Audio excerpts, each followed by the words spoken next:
Hey, friends. I hope you can all hear me and see me.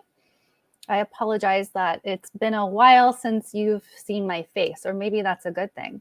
Ooh, you early arrivers are in for a treat. I just got a new member of my household. Come here, Leia. Leia, come here. One second, guys. It's worth it, I promise. Come here, Leia. Come here. Come here. Come here. Come here, my kitty. Oh, it's hot. I'm all tangled up with wires, guys. I got a new pet. Hold on. Come here. Look. Oh, hold on. There she is. This is Leia, named after Princess Leia. My kids are so excited. I've never had a cat before. Well, I very briefly had a cat that ran away when I lived in California. But I've never truly had a cat. She just jumped out. So anyway, I was wondering, I was just talking to Colin right before I went live, and it's like, I've never had one. I need some tips. So yeah, she's very sweet. I actually went to the shelter, the local shelter near me, and I didn't, know necessarily that I was getting a cat that day. And in fact, I told my kids and my husband, like, I'm just going to go look. But then I saw Leia, and she was so funny. I couldn't help myself. So we adopted Leia, or I did. I showed up with her in my house, and my kids love her. We've had a lot of fun. So, hi. Yes. So yeah, she's great. So she's about a year old, and she's just very sweet. She's very funny. She does all kinds of funnies. Yeah, she's going to be an indoor cat for sure. We definitely need a cat tree. Let me know if you guys have any good recommendations. But I've always been, a dog person. We have a dog. No, we rescued Lucky, the dog. She's a little beagle mix about 6 years ago. So I don't know. I'm so excited. She's so funny. She makes me laugh. So anyway, everybody smash the like button. You early birds are so lucky because you got the first glimpse of Leia. She's so funny. I wish you could see her all the time, guys. Yeah, so consider yourself lucky. You, as I said at the top, you haven't seen me for a while. You haven't seen Jordan for a while. And that is because Jordan is on his anniversary trip with Anat, which is so exciting. This year has flown by. They've been married for almost a year now. So exciting. And yeah, so he's out, and I'm not gonna like totally go into anything that I'm going through, but I'm going through a really difficult time. Again, I'm not gonna disclose everything that's going on, but I'm sure for those of you who are parents who have gone through difficult times with your kids who you love more than anything in the world, then you know how heartbreaking it can be when one of them is struggling. So yeah, I'm honestly, one of the reasons I'm going live early is because I am simply just really struggling. Everyone's going to be okay, but it's something I never thought I'd have to deal with one of my kids, or prayed that I wouldn't. So again, without like disclosing my child's personal information, I can't go into details, but if you guys could send positive vibes or prayers or whatever you believe or do, that would be wonderful. I have, depression and anxiety, and so these uncertain times are they weigh on me very heavily.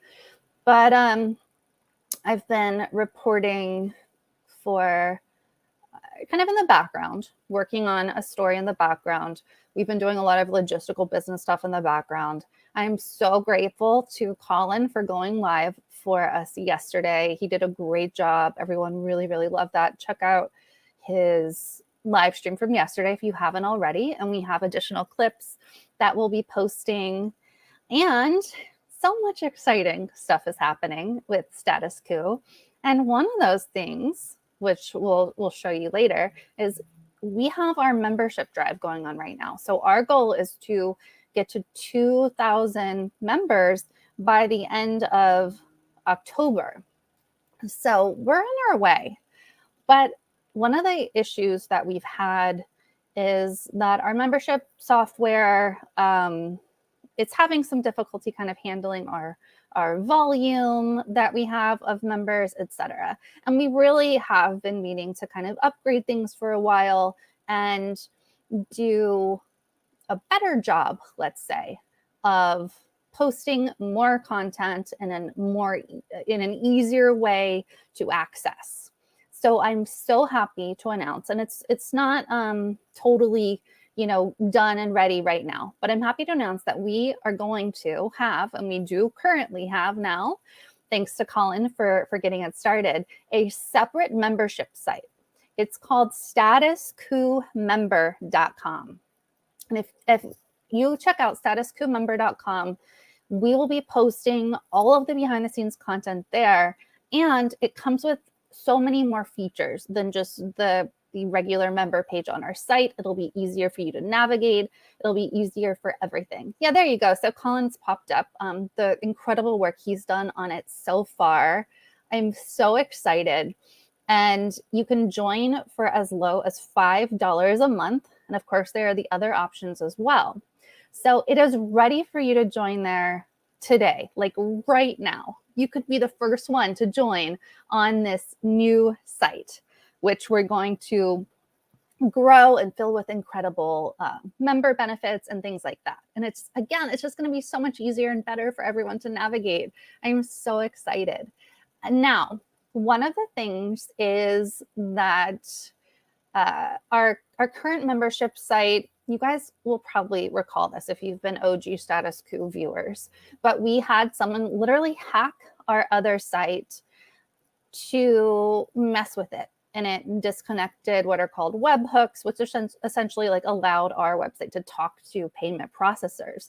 So people were having their memberships canceled by no, attempt of their own. Because those had been messed with, we had been hacked. Now it didn't mess with anyone's financial information because we don't store any of that, but it's it really created a problem where we've over time we've discovered 6,000 members over these 3 years, but we haven't been able to break 2,000 concurrently. And what we've been finding from digging into our member data is that people are being kicked off, not of their own accord. And while we haven't found the cause this time or in recent days, it's really awful. So essentially, it potentially 4,000 people, even if it's half of that, have been kicked off when they didn't want to be. So we are stopping the bleeding. This is awful. This is horrible. We don't have a ton of help. It's me and Jordan and Colin, and then we have some web guys who are trying to figure this out in the background. But in the meantime, we need to stop the bleeding.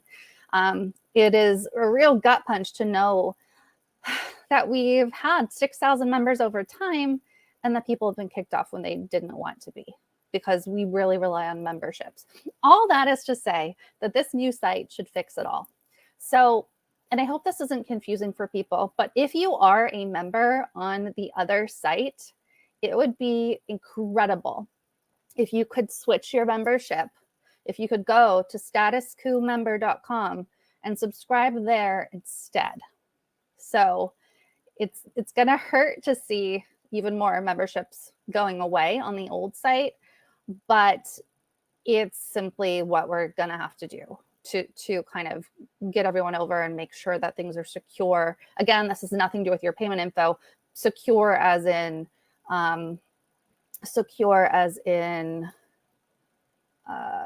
sorry, I'm reading the comments and getting kind of distracted. Secure as in you won't be kicked off when you don't want to be, because you want to be supporting Status Coup.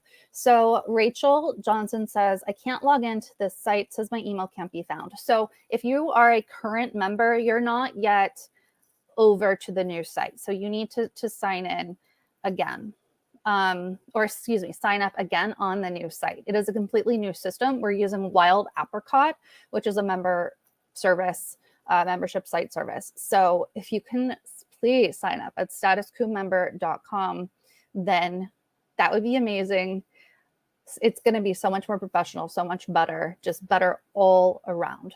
The other, StatusCoup.com/join page, the StatusCoup.com/member page, etc. We're going to be phasing that out.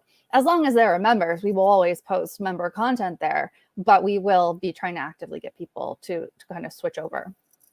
Firefox says it wants to steal my credit card info. It has an SSL certificate on it, which is usually why it would say something like that, is if it doesn't. If you can email us at info@statuscoup.com, it shouldn't do that because we do have the certificate up, but definitely email us or try a different browser. I don't know. Again, it's new and we're rolling it out. It shouldn't do that though. There's nothing trying to steal your credit card info or anything like that. People asking about the plaque. No, we didn't. We never got our YouTube plaque. We even wrote to YouTube to ask about it. Didn't happen. So head over to StatusCoupMember.com, old member, new member, whatever. Now do recall it's fall, right? So all new members who sign up will get Status Coup swag. Very exciting. And I happen to be wearing some Status Coup swag. Oh, yeah, Colin, if you can pop it back to me, I'm going to show them some of it. So here's some of it. I'll show you one that I'm not wearing so you can see like the full effect. Bear with me because I have some that have the fan-made design. Okay. So, well, this is just one. Okay, so this is the design. Ooh. This is the design. We shake it out here. And it's so great. A Status Coup viewer made this design. And we have it with, so you can see here, it has like the rainbow-ish, like tie-dye-ish background. I prefer the tie-dye-ish background, and Jordan likes the one with a gray background. So there's also this same design with a gray background. So when you join as a member through the end of October, you can get a free Status Coup shirt with your design of choice, the color of shirt of your choice. You just need to email us with your choices and we will get that sent out to you. We also have ones that are more of the traditional Status Coup style, the logo there. And of course we have, hold on, sweatshirts for those who join at the yearly level. So if you're already a member, you can certainly, gift someone a subscription, and you could take the freebie for yourself. We also, I think, like this. So we have a new merch site, and it's so cool. I really like it. They have like this cool tie-dye look with the logo. So it's actually a sustainable company. It's based out of the UK, but they are ethical, sustainable, very cool. And so you can actually, if you're already a member, you can choose to just purchase items yourself. Go to statuscoup.tmail.com and you'll see that there. But again, if you are already a member, you can grab stuff for yourself through that other statuscoup.tmail.com, or you can gift someone a subscription and claim the freebie for yourself. There are also, and I have to show this, tote bags.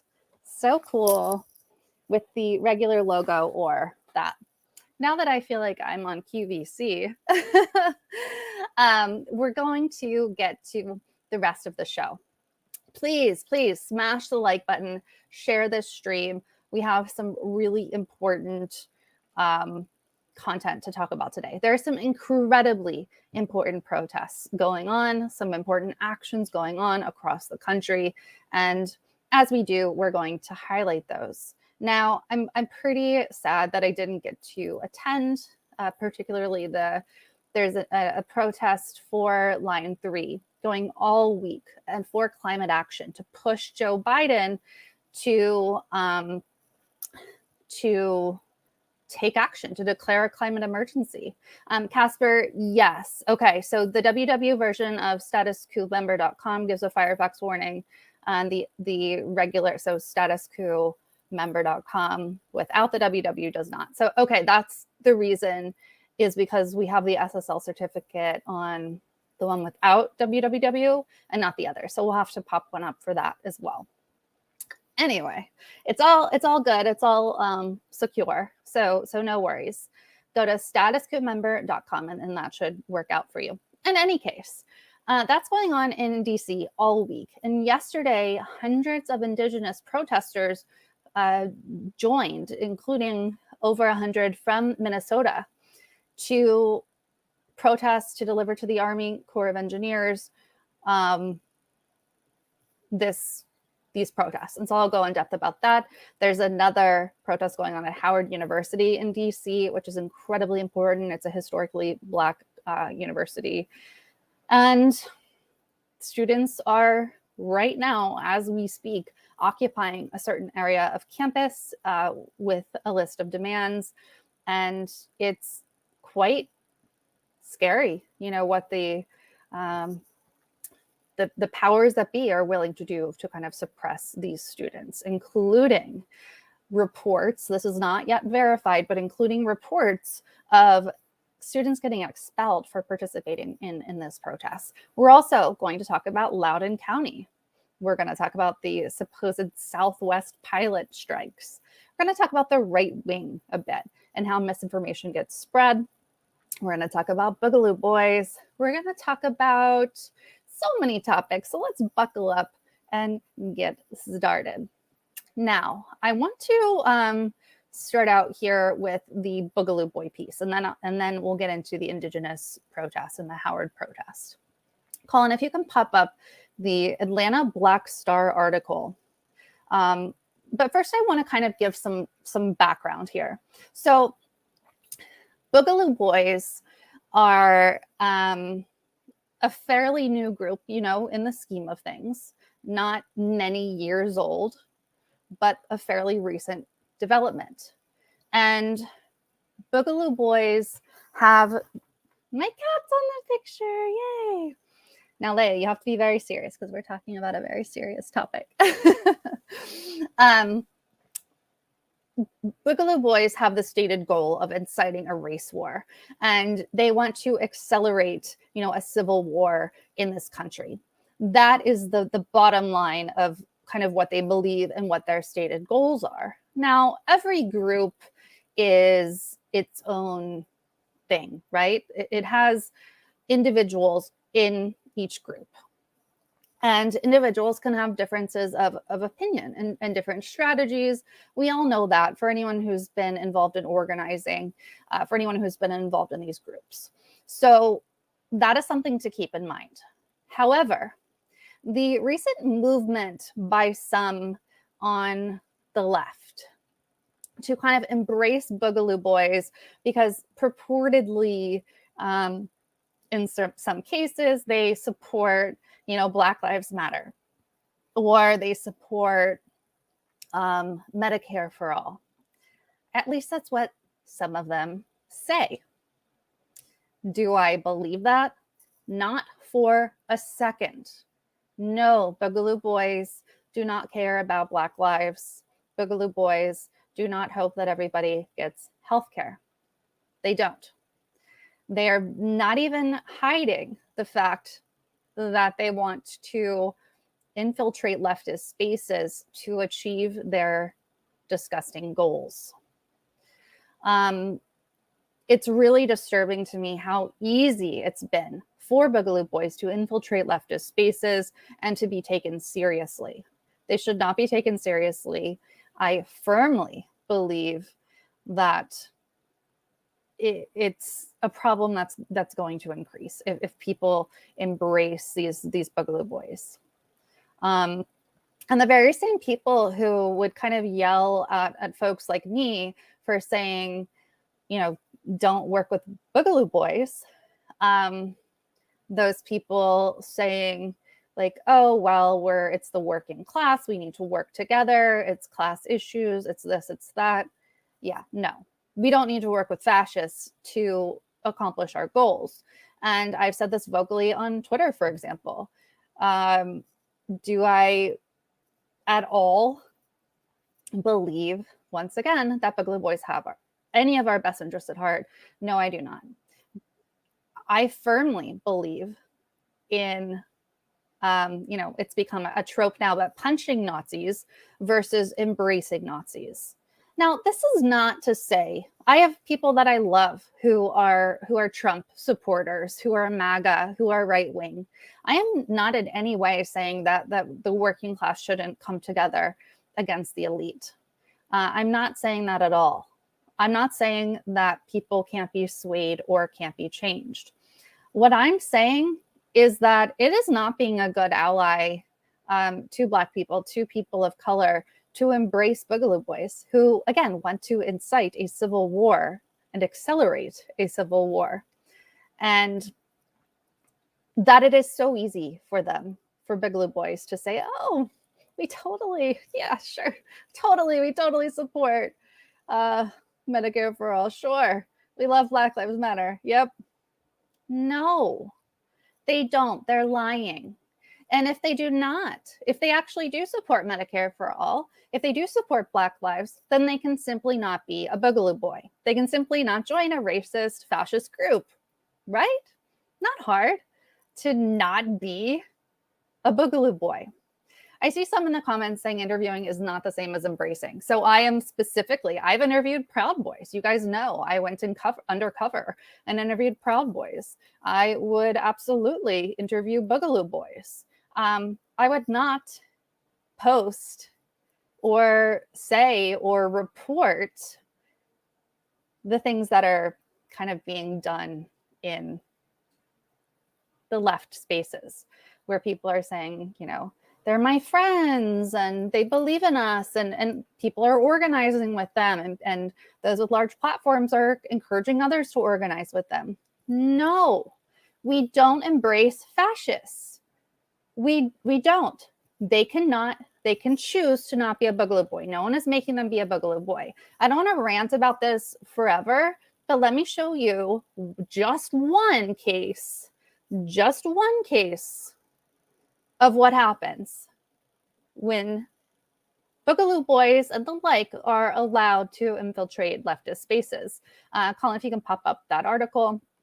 So Texas Boogaloo Boy admits in court he traveled to Minneapolis after George Floyd died, fired 13 shots in police precinct building to sow chaos. That is exactly what these people want to do, and they're not even silent about it. They're not silent about it. It is not hard at all to find examples of Boogaloo Boys literally wanting to trick leftists and infiltrate leftist spaces to sow chaos, because that's exactly what they want.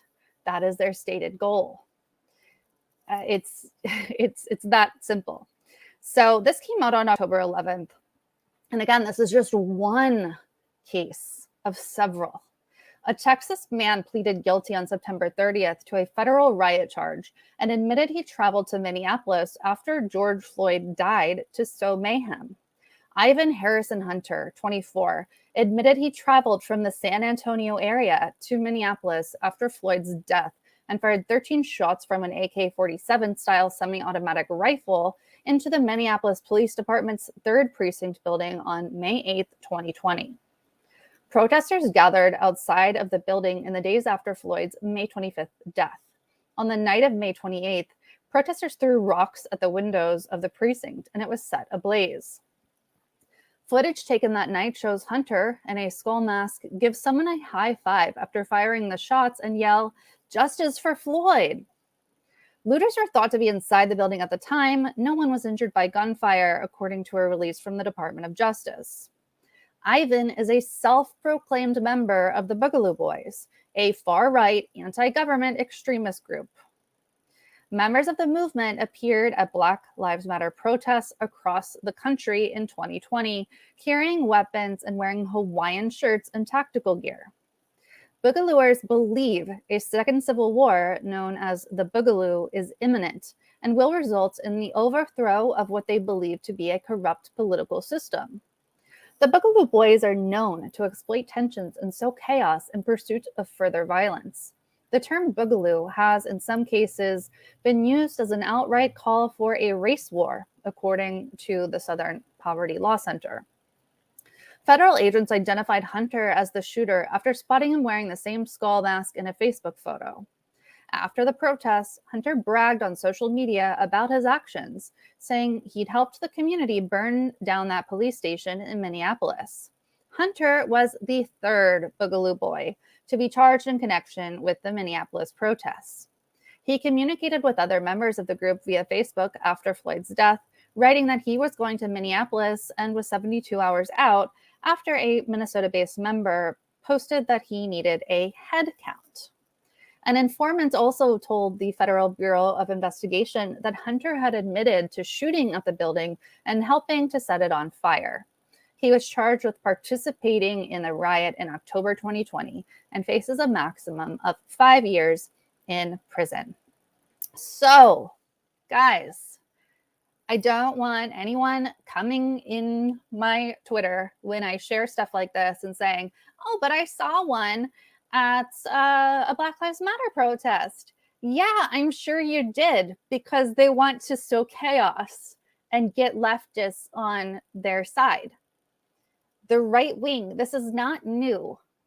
This is not a new thing where, I'm sure that if you are very online, like many of us are, that you've heard people talking about the Red-Brown Alliance. This is not at all the first time that this has happened in history, where leftists embrace and welcome those on the far right to kind of work against the elite. But as soon as it no longer suits their purposes, these kinds of people, these fascists, these horrible racists, they turn on the leftists because their goal is this chaos and division. Their goal is to accelerate and initiate the civil war that they believe to be so imminent. So I could list many other examples I have on my Twitter, and I just really think it's important for everybody to be aware of this. Sula, this is from Atlanta Black Star. Colin, if you can pop it up or pop it in the link box, that would be really helpful for folks. I do urge you all to watch this. DM Mag getting mad that it's 25 minutes into the stream, and so far nothing regarding the content in the title. Poor form. Okay, bye. I don't know what to tell you if you're upset about the poor form that I have while I'm suffering greatly and just trying to keep going. So you have a lovely day, DM Mag. So this is crucial. Don't be tricked. Don't be fooled. No one, least of not me, is telling you to not reach across the aisle, to work across the aisle. No one's telling you to shun and blacklist those on the right wing. What I'm saying is be careful of who you let into your circles and who you trust, because infiltration is absolutely happening, 100%. And it's scary. It's hard to uncover. In some cases, we don't know until years and years later that certain groups were very much infiltrated. And of course, it can be, groups can be, and actions and movements can be infiltrated by spooks, by the CIA, by the FBI, 100%. They can also be infiltrated and thrown off course by groups like this with nefarious purposes. So we don't just have, enemies in the elite circles. We also have enemies who kind of want to burn it all down, and who are racist, and who don't share common values. Discourse is good. Disagreeing with others is good and okay. Bouncing ideas around is great with others who don't think exactly like you. It's important. It's an important part of, our so-called democracy, or the democracy we wish we had. But embracing fascists is not it. It's not it. So with that said, let's talk about some good action. Let's talk about an action that is meaningful and has people in it that truly, truly care. Colin, if you can pop up the Indigenous protest press release that starts off, that I forwarded you. That's Minnesota Indigenous leaders deliver petitions. This action is very cool and very important. And I think that it's a way, seeing people taking these actions is a way to kind of get motivated and inspired. People aren't just sitting in their houses, sobbing. People are out there really trying to make change. And I think we can all find some inspiration in that. So this is a press release from a group that is from Minnesota, the Honor the Earth folks, Winona LaDuke, etc. If you can put that on the screen, Colin. So Minnesota Indigenous leaders deliver petitions with 1 million signatures to U.S. Army Corps to stop Line 3 tar sands pipeline in D.C. today. So this was yesterday, Tuesday. And we will show you footage and photographs from this, but here's the gist. On Tuesday, October 12th, Indigenous leaders and supporters who have been resisting the construction of the expanded Line 3 tar sands pipeline delivered 1 million petitions, I believe they mean petition signatures, asking the Biden administration to stop the project pending a full environmental review. To give you some background, the Line 3 action has been going on for many months at this point, but it supposedly was turned on and active as of the early part of October, I believe around October 3rd, if not on that day. No one's sure exactly, is my understanding, but there's still hope, according to these protesters, that even though it's turned on, it can still be stopped. Put that back up, please. Okay, so here's kind of a rundown of what happened. Again, this was an action where Indigenous leaders traveled from Minnesota to Washington, D.C. So 2 water protectors climbed the flagpole outside the Army Corps North Atlantic Division office, took the U.S. flag down, and replaced it with a free, informed, and prior consent flag that read, "Consultation is not consent." And we will show you those kind of images too. The group held ceremony with Anishinaabe drummers and spoke outside the headquarters of the U.S. Army Corps of Engineers, calling on Jamie Pinkham, Acting Assistant Secretary of the Army for Civil Works, to conduct a full federal environmental impact statement to assess the Line 3 pipeline's threats to human rights, water, and climate. With the carbon emissions equivalent of 50 coal-powered plants and crossing more than 227 lakes and rivers, Line 3 threatens the drinking water of 18 million people and the health and wellness of many more. Tribal governments, state legislators, and members of Congress, and hundreds of community environmental and racial justice organizations have all called for the U.S. Army Corps of Engineers to complete a full environmental impact statement before the pipeline is allowed to operate. About 900 people Yes, 900 people have been arrested in peaceful actions resisting pipeline construction. With the announcement that pipeline construction is substantially complete, the call for a full environmental review has become more urgent because of ongoing damage to waterways along the construction route. Earlier this year, Army Corps Secretary Jamie Pinkham visited Minnesota and saw the impacts of Line 3 firsthand. He met with tribal tribal officials and some of the water protectors who will present the petitions, but has failed to follow up on commitments to address their concerns. The 1 million signatures being delivered are addressed to President Biden, White House Climate Advisor Gina McCarthy, and Army Corps Secretary Jamie Pinkham, and were collected by a wide range of community, environmental, and racial justice groups, including Braided Justice Collective, Daily Cause, Friends of the Earth, Health Professionals for a Healthy Climate, Honor the Earth, Lakota Law Project, Move On, 198 Methods, Rainforest Action Network, Seventh Generation, Sierra Club, Stand Earth, and 350.org.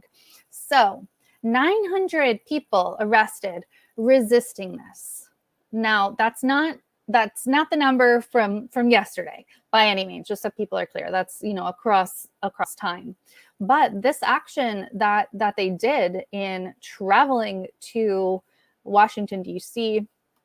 to get their petition seen was simply incredible. And so many people are sacrificing so much to make this happen. Colin, go ahead and just show any videos that we had pulled, as well as photos, and I'll just talk through anything that's not a video. All of these images come from the protesters. They allowed us to share these images. You can see they're climbing the flagpole to replace it, as was described in that press release. Very, very cool action there. Again, they're right outside the Army Corps of Engineers. It was quite a large protest. Many supporters from around DC, Indigenous and otherwise, joined in.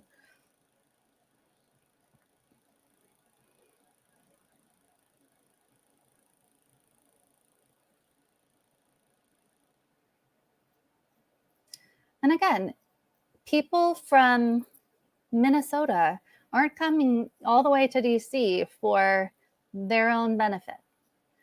They made that journey for the benefit of the earth, for the children, for generations to come, for their neighbors.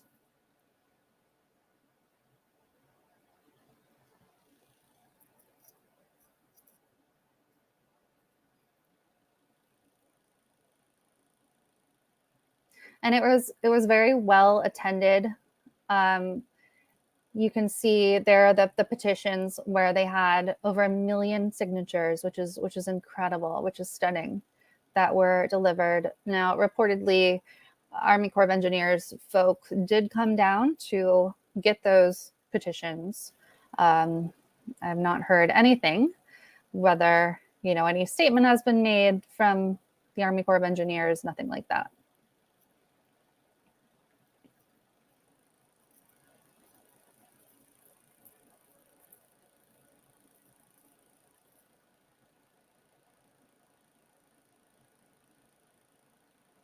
I think it's inspiring to a lot of people, once again, to see people coming together for a good, important cause, people putting themselves aside.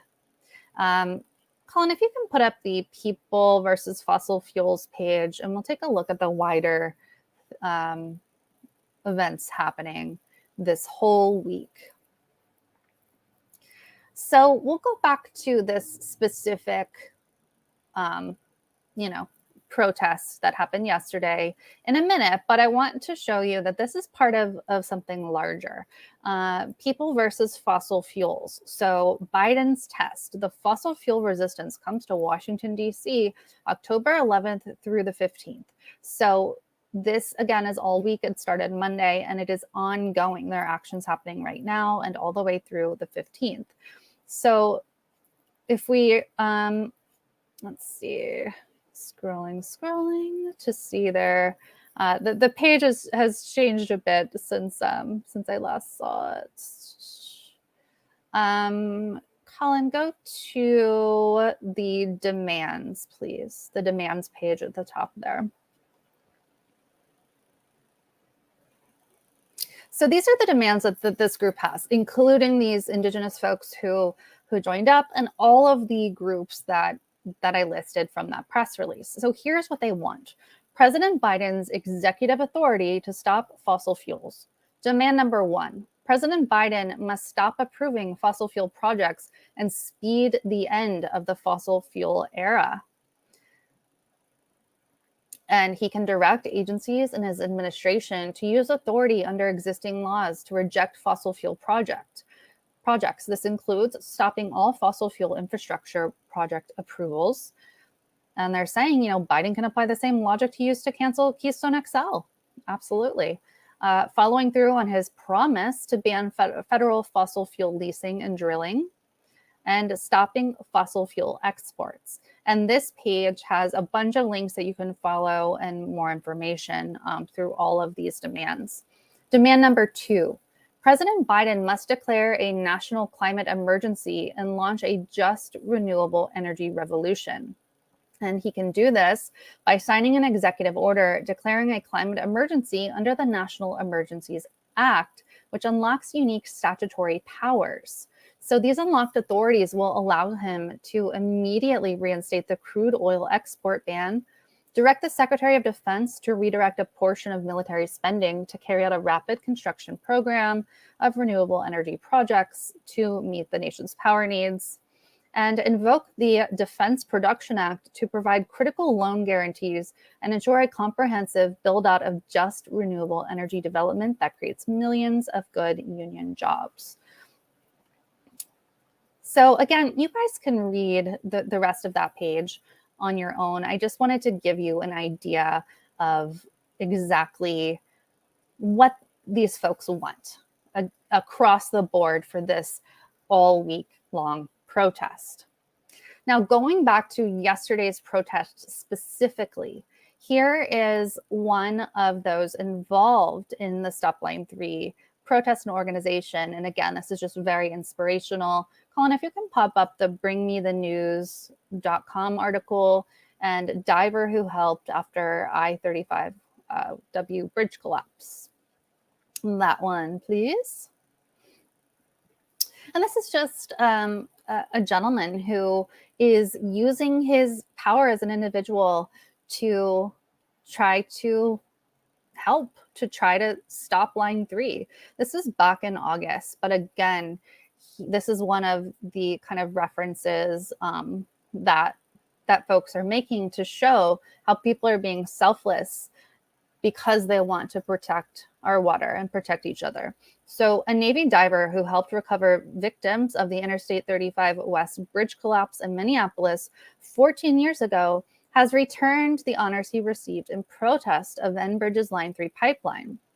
John Miller, who lived in Minnesota for 29 years and now lives in Maui, Hawaii, returned the medals during an event Monday alongside the Red Lake Treaty Camp representing Red Lake Nation. The event was held near the Stone Arch Bridge in Minneapolis. So Miller, in a news release, said in good conscience he can no longer keep the awards from the state of Minnesota, noting he's doing this in defense of Minnesota's lands, the Mississippi River, and the people of Minnesota to raise critical public awareness about the disastrous effects of the Line 3 pipeline. I must humbly return them to best maintain the spirit, integrity, and character for which they were awarded, as an act of desperation and because I saw no other way to help bring the necessary urgency and attention to this matter.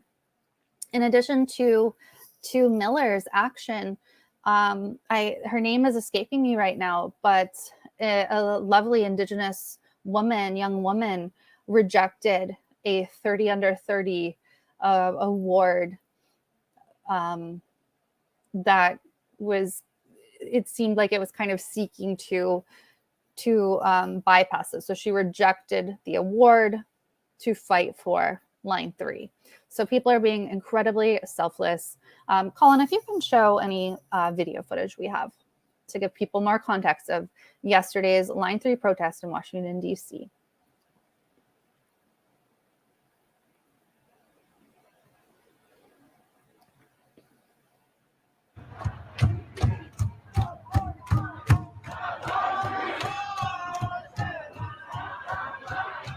Take a moment, share this stream out. Nope. Voice is gone. No whooping. No. Some noise! Pounding some cool on the Army Corps of Engineers, right? And now, what God?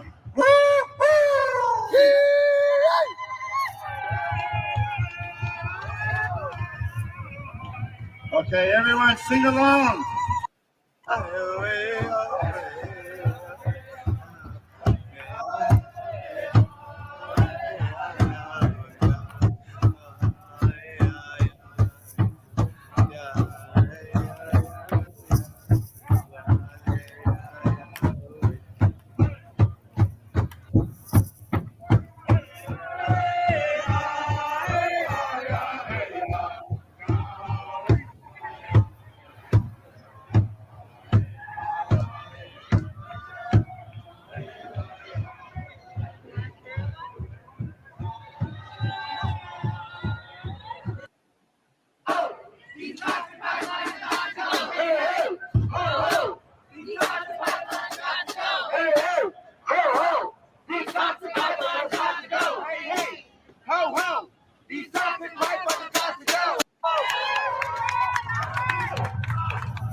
This starts with original sin on Indigenous soil. The extraction of our wealth and our oil on our treaty lands, our tribal lands over in the First Nations in Canada. Justin Trudeau, this is also on you.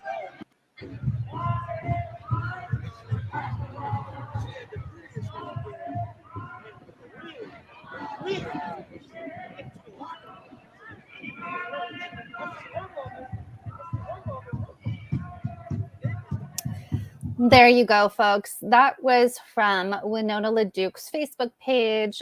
She's part of Honor the Earth. They do incredible work. And again, you can go to the People versus Fossil Fuels site. That's peoplevsfossilfuels.org for more information, as they are going to continue their protests throughout the week. But yesterday specifically was a protest against Line 3 with many Indigenous folks. So there are good things happening, right? It's hard to keep your head up these days when things seem so dire, but people caring about other people and taking time from their busy lives is so inspiring and is so important. And this is just one, by the way, just one of many actions that Indigenous people and allies are taking to try to continue to try to stop Line 3. So that is certainly something that we will keep an eye on. We really wanted to get to Line 3. I'm really sad that I haven't been able to get to DC this week, again, for family reasons. And yeah, but I'm grateful that people have been very open with allowing us to use footage, and I'm going to get people to send us additional footage and all that. So That's good. That's good. It's hard not to be able to be there reporting and going live there, because that's what Status Coup is all about. That will be back in the field before you know it. And that's not the only protest happening right now. I don't know if you guys have seen it, but there is a growing protest at Howard University, a historically Black university. That's in DC, and it's happening right now. So bear with me, folks, while I look.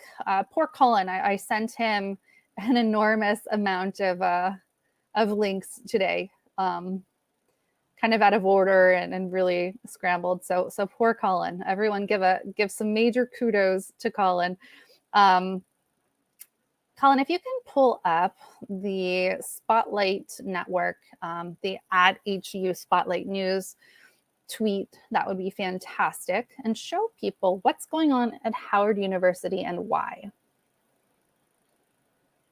So this is Howard University's student journalists @HU Spotlight News. A group of student protesters have organized a sit-in in Blackburn Center, demanding an in-person meeting with administration to address Howard's housing crisis, the removal of student, faculty, and alumni representation on the Board of Trustees. And so they're using the hashtag Blackburn takeover hashtag to say that word twice, as well as the hashtag Howard University. So you can find a lot more kind of information there and videos there. But again, we've had some folks be very kind in allowing us to share what's going on from their footage.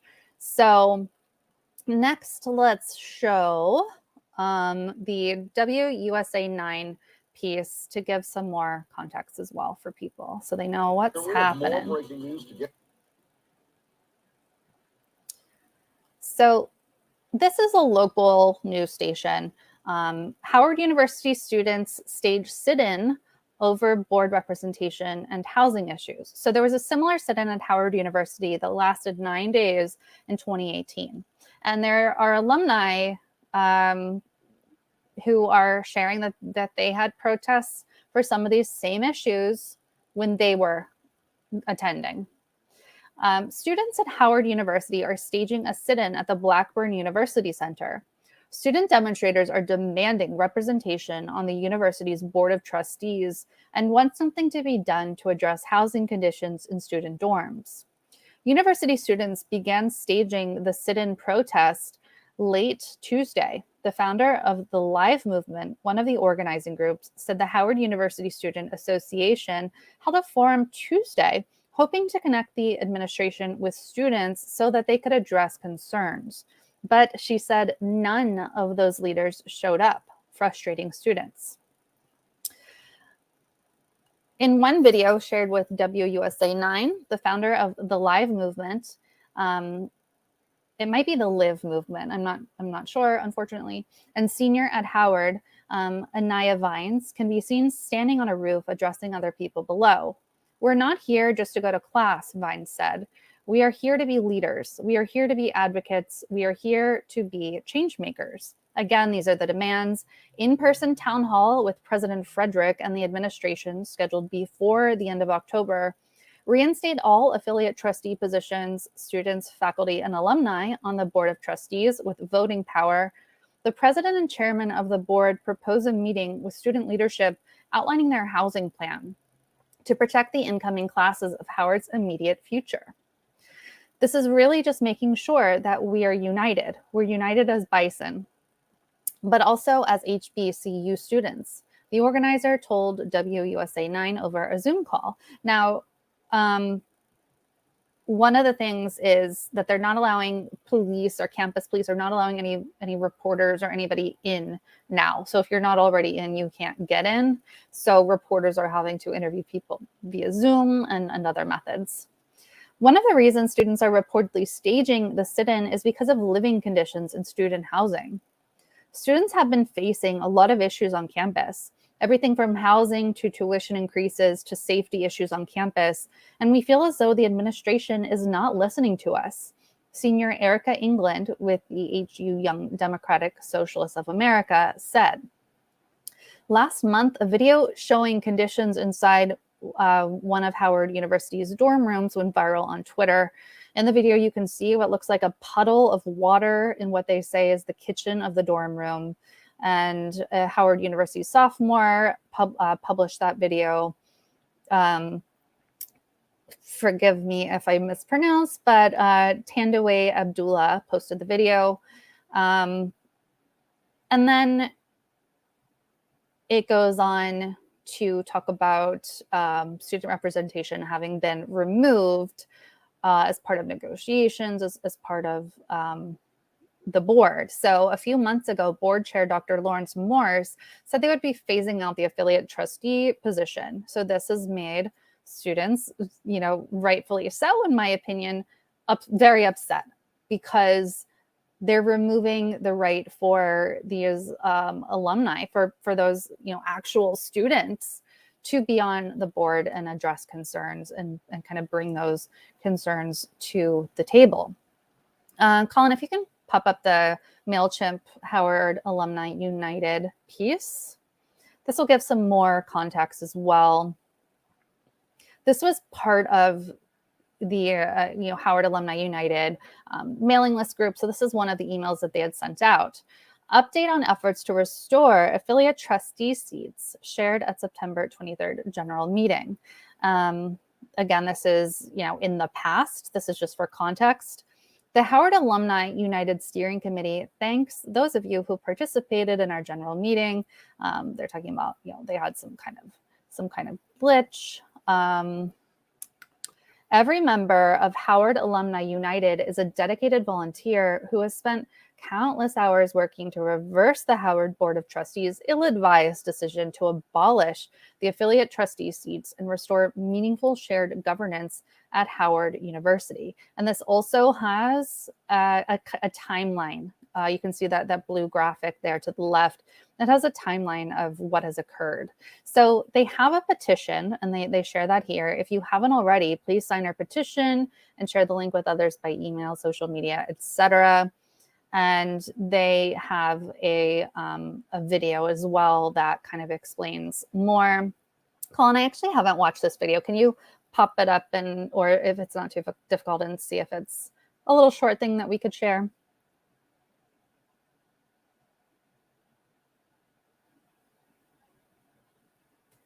So 1 second, folks, while Colin gets that ready. We want Howard University to stand as a pinnacle of Black America.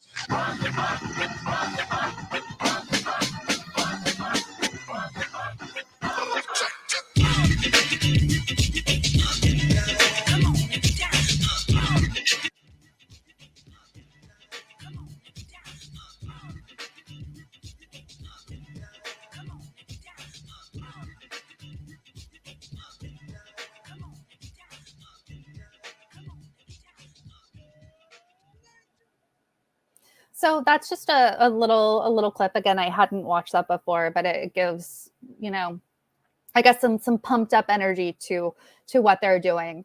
But they're asking, and back in this newsletter, they're asking for help, and they're asking for people to kind of come together.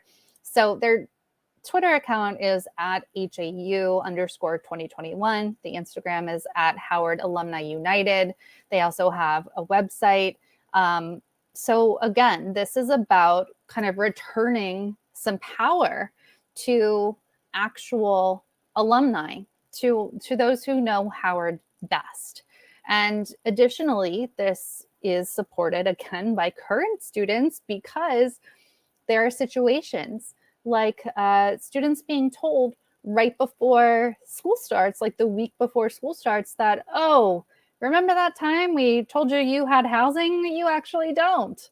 And some students have had to literally sleep in their cars because they don't have the housing that they were promised. So there are a variety of issues here that are long going. I hope to soon interview a Howard student or alumnus to kind of get a firsthand view. Again, I desperately wish that I were there. I'm actually going to ask Afeni, who's wonderful, if she can grab some footage, because I believe that she's been there as well. So stay tuned for that. But let's look at what's happened so far. And we have some folks who have been kind enough to let us show some of this footage. Colin, I'm not sure exactly how you organized it, but if you can pop up some of that Howard University protest footage so people can get a glimpse here.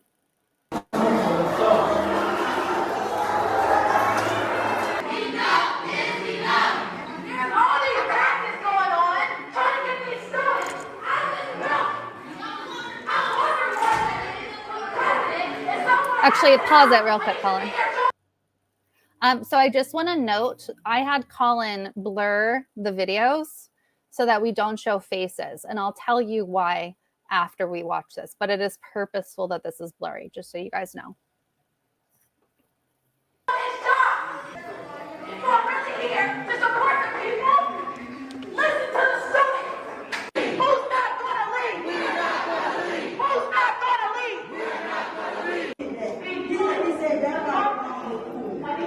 You know the students weren't even over here. Y'all pulled that fire alarm. That's ridiculous. Yes, it was. The police was sitting right here. It was right here. Y'all been blocking this door this whole time. Don't do this. Wow. Just gaslighting folks. Y'all already know. That alarm that got pulled. That's so unfair that they done it. Your police was stationed right here, and that alarm got pulled. That's not okay. Y'all already know what it is. Stop playing Boogaloo. See, that's how things get escalated. That's how things get escalated. And they can't. Everybody here can be arrested now. That's called wrong to let them know MPD up here in Howard. That's fine. You think I'm playing? So they're the ones who's in charge here. Let me call Conti and ask him why. You think I'm playing? You think I'm playing? I don't have Chief Conti number, and I need to know why MPD. And we know that because we have to pay private tuition. Which means you guys have not only the right, but the responsibility to be where you are right now. So that means y'all get more people to come out here and more people to come out here. Because guess what? We're holding it down from inside. Enough. Enough is enough. So we're going to stay here and we're going to make sure our team writes out what our demands and what our rights are so that you guys can know and be clear that we are well within our rights as Bison, as Howard University students, to be occupying this space. They're trying to make it seem like we're the bad guys. We're doing exactly what we're supposed to be doing as Bison, which is standing up and fighting for all Bison out here.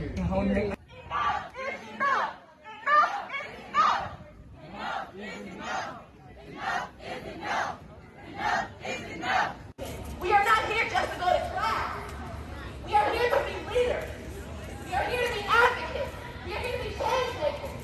If you just want to go to class, take your ass to CWR.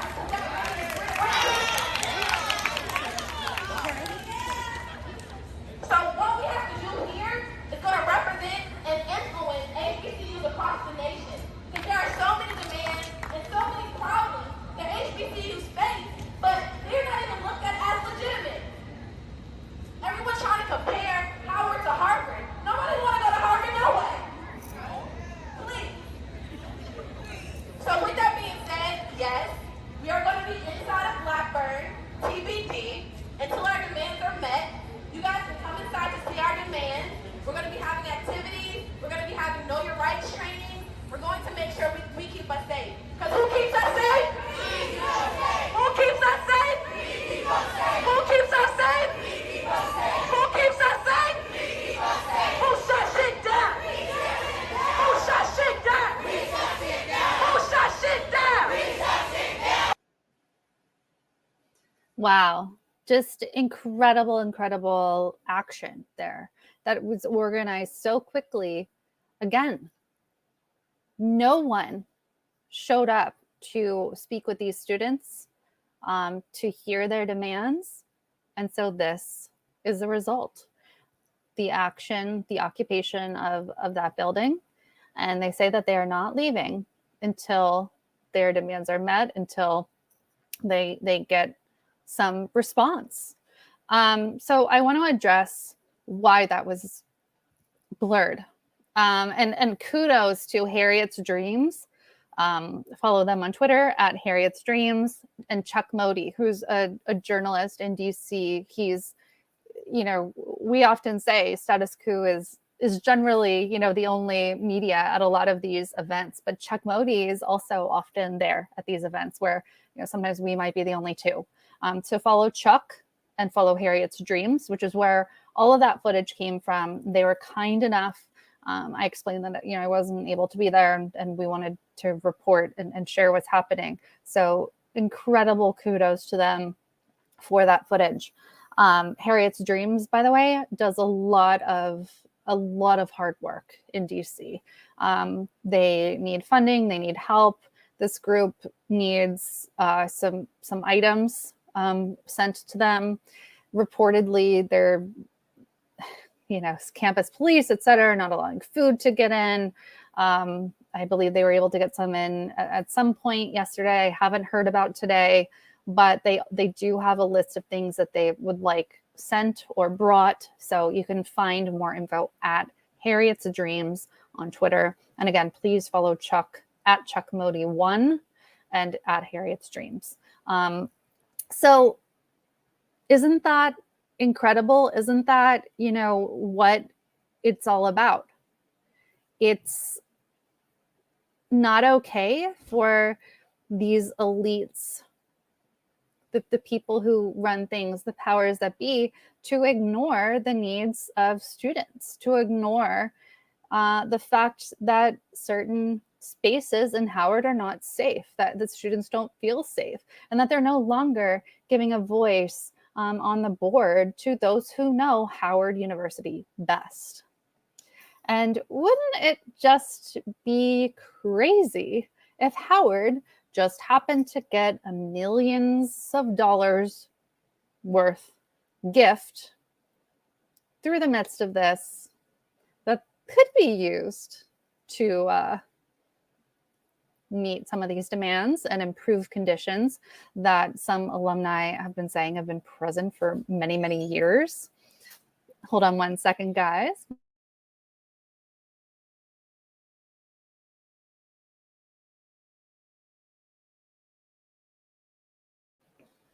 Sorry about that, folks. My youngest son just popped in quickly. So getting back to it, it's an incredible action, an important action, and we will definitely be following it. I think, you know, you saw in that footage that there are students inside and there are students outside. So the reason for that is because they're no longer allowing students inside. So anyone who was already inside is still in there. Anyone who like stepped outside for a moment past a certain point, including Chuck Modi, the journalist who was asked to be there to document, he was not allowed back inside. So whoever's in there is who's in there, and other folks are joining to support the protest from outside. Getting back to why it's blurred, this is not confirmed at this point, but there are reports that some students, or at least one student, according to Twitter reports, again, this is not verified, have been expelled for participating in this protest. I have seen a screenshot of an email that was reportedly sent from Howard University, kind of stating that this is the case, but I do want to do some digging and confirm that. So Chuck Modi, the journalist, was asked to take down one of his, you know, viral tweets about this, viral videos about this, because it showed a student's face. And so he had permission to post it, like full permission. But because of these reports of expulsions by Howard, he was asked to take it down, and that all of us blur faces. So that's why they're blurred. We of course know that police look at footage like this to try to use people as examples, let's say. So that's why there's blurring going on there. Again, we are definitely going to stay on this. It's an incredibly important story, and it's certainly not the only spot that this is happening. across the country. So once again, follow Harriet's Dreams and Chuck Modi. And if you are in a position to help out with Harriet's Dreams, they do have a list of things that they could use some help with. So absolute kudos to those students and to all the protesters in DC and everywhere else who are taking action, who aren't just, sitting inside being nihilistic, who are actually getting out there and doing important things. Oh, I forgot about this part. I remember before my son came in, I was talking about what if like a magical gift of millions of dollars that could help solve these issues suddenly appeared for Howard University. Colin, if you can open up the tweet. Howard, so this is a tweet by Howard University. Howard alumni couple Eddie and Sylvia Brown have contributed $5 million to support the Grace Grant program. Their gift marks the largest alumni donation in Howard history and serves in Howard's commitment to its students by alleviating financial stress. So this is not to slam this couple at all. That's incredibly generous and wonderful. But in the replies to this tweet, you can see how folks are not certain at all that this is going to be used on the students. So someone here tweets, "Oh yes, what a blessing, especially if the administration is going to take about 95% of it for themselves and give the rest to the students it was intended for." So there are lots of tweets like that that really doubt that this gift is going to be used for the purpose that it was intended for. And I that's very much the point. It's something that is kind of to be expected at this point, that the money that's earmarked for students is supposed to go towards empowering students at this historically Black college. Students seemingly don't believe that it will go to where it's intended to go. So that's a very sad, probable reality. And again, we will talk more about that as the days go on and hopefully get you some interviews from Howard students who are taking this action. Alrighty, my friends. You ready to talk about the right wing a bit here? Ready? Prepare yourself. Honestly, this next story is a difficult thing to navigate. So here's the layout. Here's the scene. Have you guys all heard of Loudoun County in Virginia? You may have. It's become kind of part of the culture wars. This Loudoun County is in the news for a variety of reasons. So some of these reasons are touchy and difficult to talk about because, and trigger warning, content warning, there is rape involved in what I'm going to talk about. So this is many pieces. We're going to talk about the culture war that's going on. And I'm sure you guys all know what that means, like right wing versus left wing and people in different realities and whatever. So there's that piece. Then there's a piece where a father who was kind of taken down by police a few months ago at a school board meeting, he now says that his daughter was raped in a bathroom by a boy. Now, the culture war does, of course, play into that story, which I'm going to try to talk about carefully, because it's not about doubting that anyone was raped, but it's about how it's being used. So in right-wing media, for example, you may hear that it was a trans boy, which in their minds means trans boy, but in reality, that would mean a girl, like a transgender girl. That's what they're trying to convey. But that's not even what the dad says happened. So I know that all might sound confusing right now. So let's break it down. Colin, if you can pull up that Washington Post piece that talks about why Loudoun County is at the head of this culture war, how and why Loudoun County became the face of the nation's culture wars.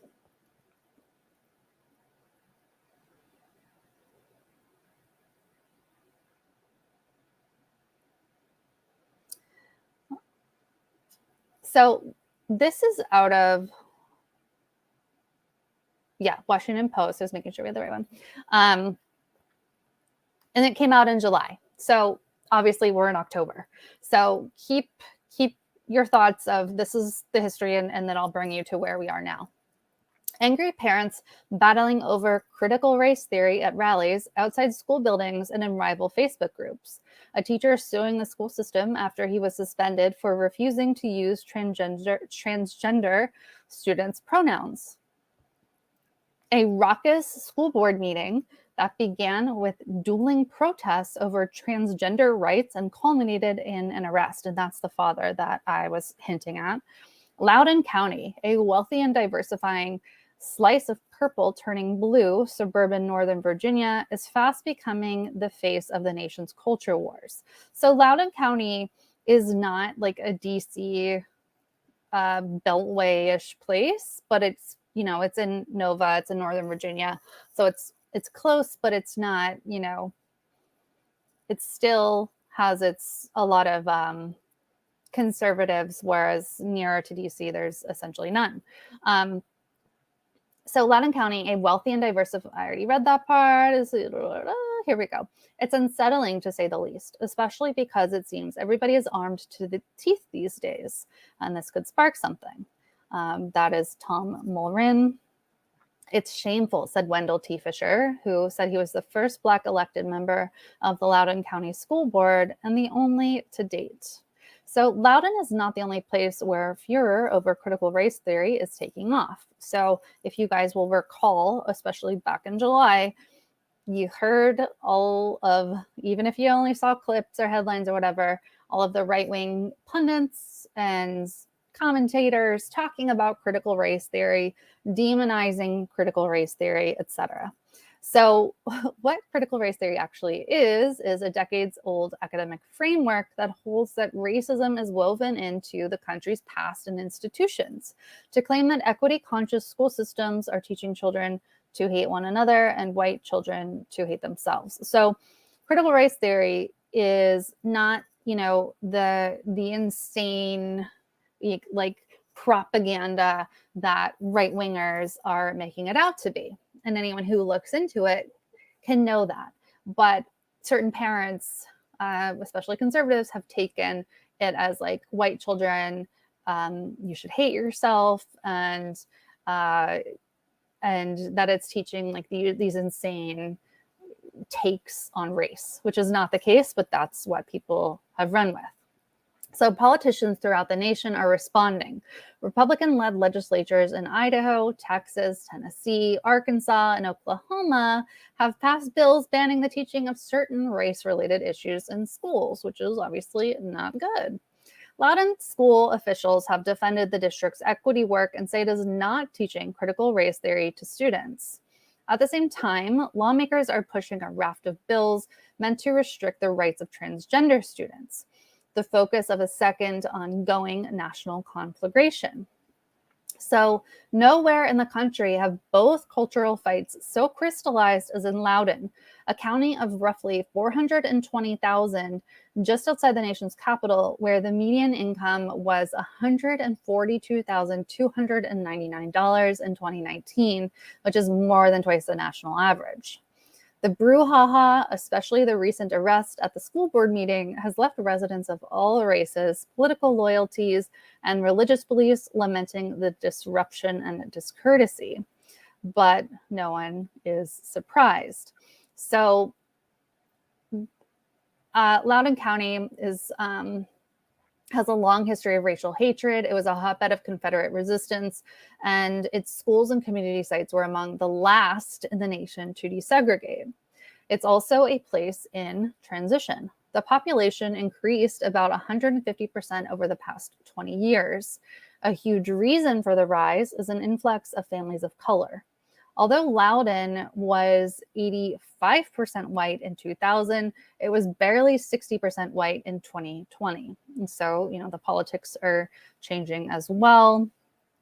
And we can just kind of look at some headliney things now in the rest of the article. Critical race theory is there due Trump. Basically an obsession some of these folks have with teaching critical race theory or teaching about racism at all. So one of the important things here to note is a lot of businesses, a lot of school systems, a lot of people in general with the George Floyd murder at the hands of police, Breonna Taylor, many other names. The country has had kind of a reckoning with its racism.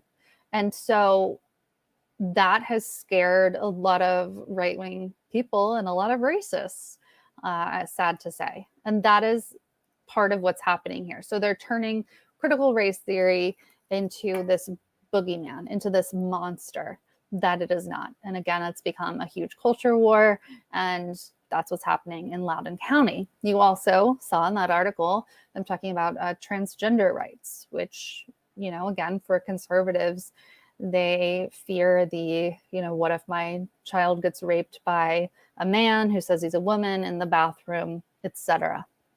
So we'll talk more about that in a little bit. But I think what's important to note is that it's being used by those who don't have like good intent.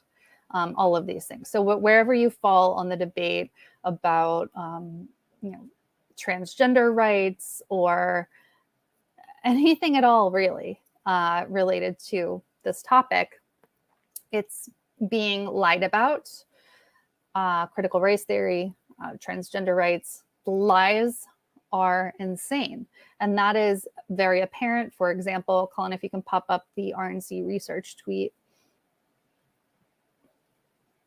So the RNC research account is designed to spread propaganda. They grab anything that they can find that makes leftists look bad or whatever. So Colin, go ahead and play what they've posted here.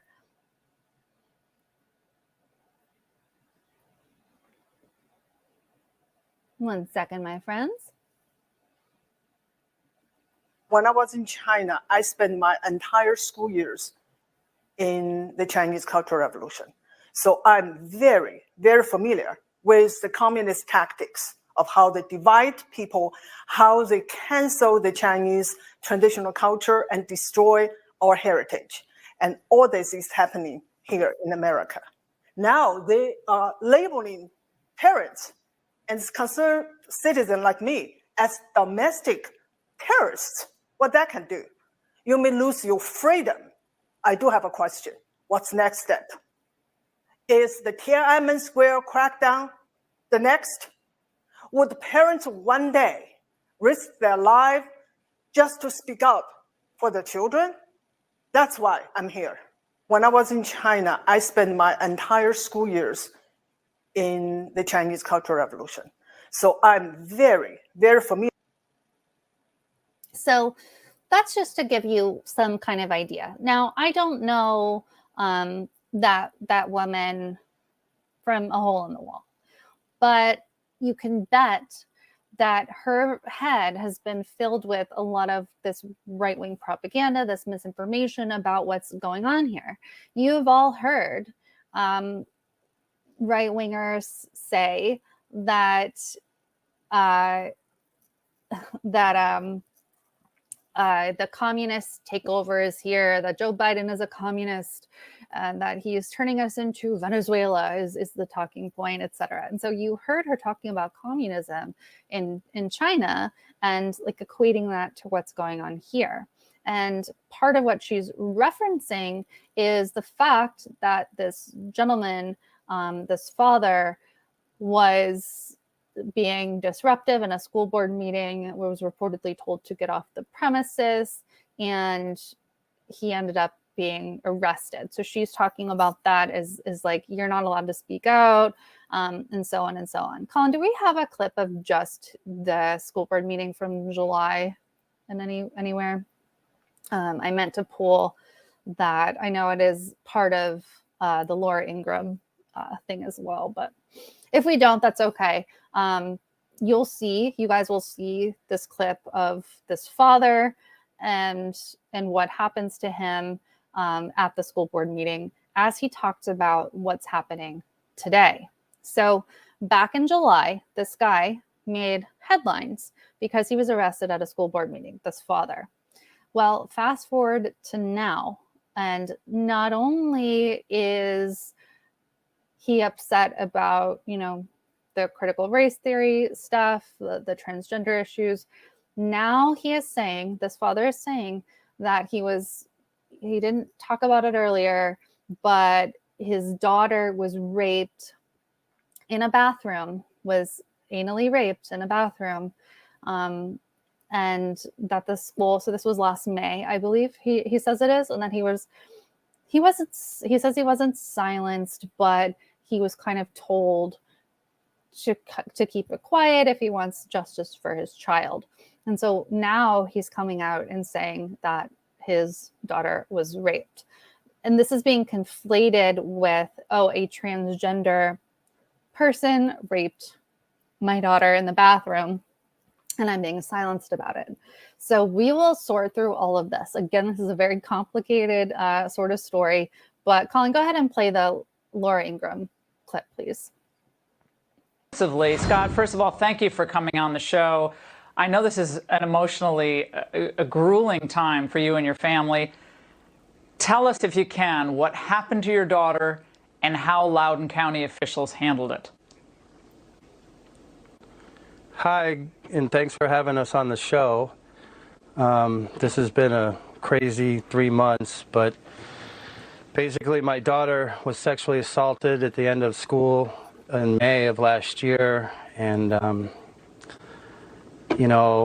I went to the school board meeting, to see what was going on because I had seen all this crazy stuff on TV. And I went to see what was going on after my daughter had been assaulted, and there was some crazy stuff being talked about, people for things, against things.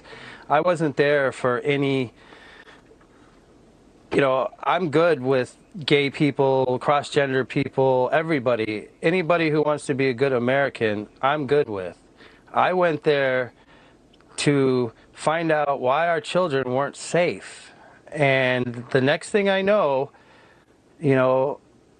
another parent, activist, approached my wife and started antagonizing her. And I turned around and said stop. And then I tried to tell the lady what had happened to my daughter. And she looked me dead in the face and said, "That's not what happened."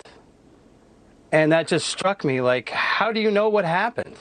You don't even know me. And then she kept going, and the police came, and the officer was trying to help out. He said we needed to be kind to one another. And I said, okay. And I turned my head, and she started in on me again and threatened my family business, my livelihood, everything that, gives my family what we need. She threatened to ruin my business on social media. The next thing I know, I'm getting touched from all over the place. I didn't know who was touching me, who was grabbing me. I turn around, the police are grabbing me, and next thing I know, I'm tackled to the ground. I'm just shocked and horrified. Do you feel like the individuals... I do want to say, though, that we support our first responders and our law enforcement. This didn't have to happen. And this could have been handled a lot differently. But Scott, I got to ask you this. The prosecutor knew about my daughter. I got to ask you this. Yeah, I want to ask you about that. The prosecutor knew about your daughter, But the school board officials at that meeting, when they were drinking their Diet Coke or whatever they were drinking, they seemed bored by the entire conversation, citing some article and some other media publication that had nothing to do with your, certainly what happened to your daughter or any other possible assault. Did they seem to have a compassionate or concerned reaction at that meeting in June? To what? Just what was going on in general? Yeah, just all of it. All the concerns of all the parents being raised. No, they were tuning us all out. They were looking away. They were reading magazines. It was a joke. I believe, and I'd never been to a school board meeting before, so I didn't know what to expect, but I believe that they had full intentions on trying to shut that thing down early, because every time we clapped, or tried to support somebody, we got scolded for it. Why aren't we allowed to clap? Why aren't we allowed to boo? Everybody has their own opinion. Why can't everybody just get along and discuss our differences? That's not what's been going on here in Loudoun County. It's all one-sided. Well, the county sheriff's office announced last week that a teenager from Ashburn has been charged with sexual battery and abduction of a fellow student at Broad Run High School. That suspect remains held at the Loudoun County Juvenile Detention Center. The name of the suspect cannot be released due to the fact that he's a juvenile. Scott, you say this is the same boy who sexually assaulted your daughter. How do you know that? This is, in fact, the sexual predator that assaulted my daughter. We were under the impression from the prosecutor that this sexual predator was being held on in-house arrest with an ankle monitor and would not return to school until these court sessions were done. You're innocent until you're proven guilty. I understand that. But we do have to protect everyone at the same time. I was told by everyone, my attorneys, the prosecuting attorney, friends of the family, people I don't even know, that if I wanted justice for... All right, so obviously you guys could watch the rest of that, but I think you get the main point here. So this is a father who had attended at a meeting talking about, critical race theory, transgender rights, etc., which has been a real hot button issue in Loudoun County, as we've covered. And now he's saying that this is what's happening. So I want to make it very clear, I am not disputing that his daughter was assaulted, and absolutely that needs to be looked into and investigated. I think there is evidence that this is being covered up. But, I can't say either way. I haven't been able to do my own investigative digging. So all I can report right now is what we know. What I can say unequivocally is that this is being abused and misused by the right wing. And the reason that this part of the story broke wide open was because the Ben Shapiro's site, the Daily Wire, reported this so-called investigative piece. Before we show this, know that Ben Shapiro's The Daily Wire is completely not credible. Completely not credible. It is a complete propaganda site. Literally take everything with a grain of salt. Is that what they say? I think so. Literally take it all with a grain of salt. But here's why this story about the alleged rape has taken off, is because the right wing has grabbed hold of this story. Colin, if you can pop that up. So again, this is the Daily Wire. It is very long and it really goes off topic a hell of a lot, so we will not read it all. Loudoun County schools try to conceal sexual assault against daughter in bathroom, father says. On June 22nd, Scott Smith was arrested at a Loudoun County, Virginia school board meeting, a meeting that was ultimately deemed an unlawful assembly after many attendees vocally opposed a policy on transgender students. What people did not know is that weeks prior, on May 28th, Smith says, a boy allegedly wearing a skirt entered a girl's bathroom at nearby Stonebridge High School, where he sexually assaulted Smith's 9th grade daughter. So please note that with this boy allegedly wearing a skirt, it has entered into kind of the right-wing lexicon that this is a transgender student when there is no evidence of that. As you guys know, the right wing pointing to, oh, if we let, transgender people in bathrooms, into the bathroom where they identify, that it's going to lead to rapes, etc. So this is playing right into that propaganda, that lie. So it goes on to say, juvenile records are sealed, but Scott's attorney, Elizabeth Lancaster, told the Daily Wire that a boy was charged, and this is very content warning, was charged with 2 counts of forcible sodomy, 1 count of anal sodomy, and 1 count of forcible fellatio related to an incident that day at school. As a result of the viral video showing his arrest, Smith became the poster child for what the National School Boards Association has since suggested could be a form of domestic terrorism. A white, blue-collar male who showed up to harangue obscure public servants on his local school board. If someone would have sat and listened for 30 seconds to what Scott had to say, they would have been mortified and heartbroken, Lancaster said. Minutes before Smith's arrest at the school board meeting, the Loudoun County Public Schools superintendent lectured the public that concerns about the transgender policy were misplaced because the school system had no record of any assault occurring in any school bathroom. Then a woman wearing a rainbow heart shirt, a left-wing community activist, told Smith she did not believe his daughter, he says. His rage reached a boil, and he had a heated exchange of words with the woman. A police officer there to keep the peace in the meeting pulled on his arm. Smith yanked it away. Before he knew it, Smith says he was hit in the face, handcuffed, and dragged across the floor with his pants pulled down. Images of the incident were splashed on TV and newspapers across the world.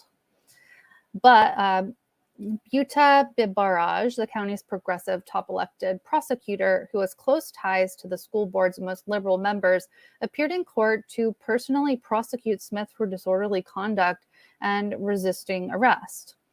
Bibaraj ran on a platform of ending mass incarceration, but she wanted to put Smith in jail for the misdemeanors. As a prosecutor, Bibaraj would have known about the case involving Smith's daughter. The suspect, juvenile court prosecutors assured Smith, was being held responsible. He was on house arrest, confined to his mother's townhouse. According to Lancaster, a conviction was expected on October 14th, likely in the form of a guilty plea to a lesser sexual assault charge. But on October 6th, according to the Loudoun County Sheriff's Office, a 15-year-old was charged with sexual battery and abduction after police said he forced a girl into an empty classroom, held her against her will, and touched her inappropriately.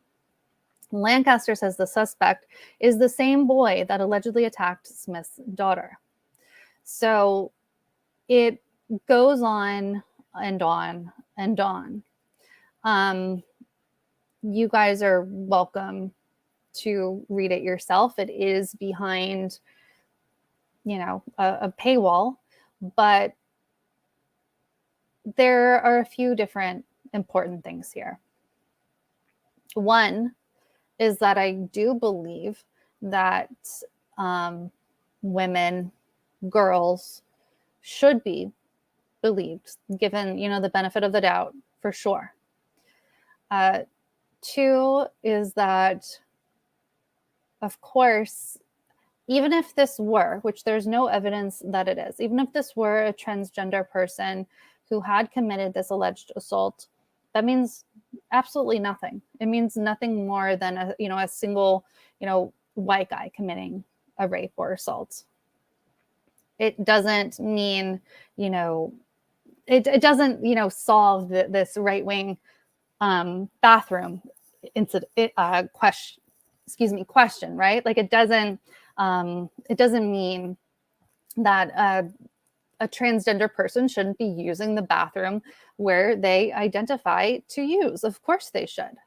So it's being misused by the right, which is disgusting. So if people believe that this assault occurred, and I currently don't see a reason why to think that this is not a real assault. There's not a lot of info. It is, a minor. So info is hard to come by, let's just say, especially because the main reporting on this is now by this Ben Shapiro website, the Daily Wire. The third thing is that really this is not being reported on by anybody on the left. It's not being reported on by, CNN, MSNBC, other leftists, etc.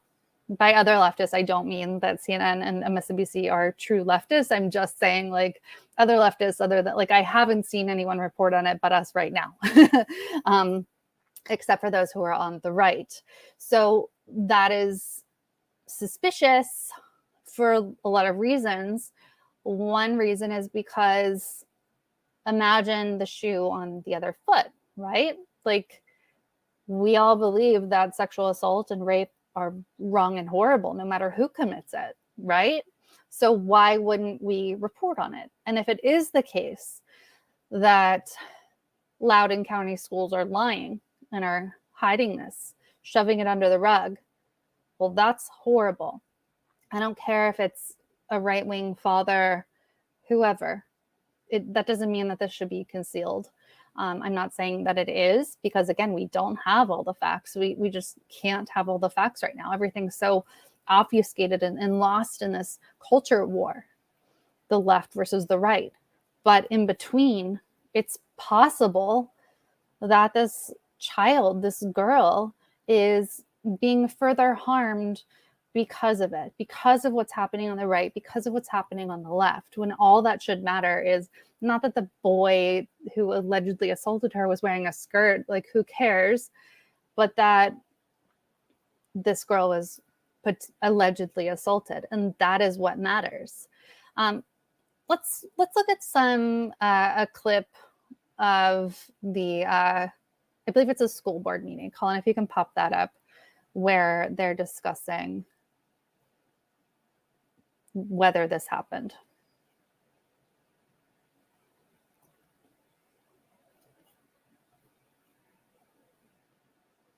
Oh, and all my links disappeared. Looking for that, folks.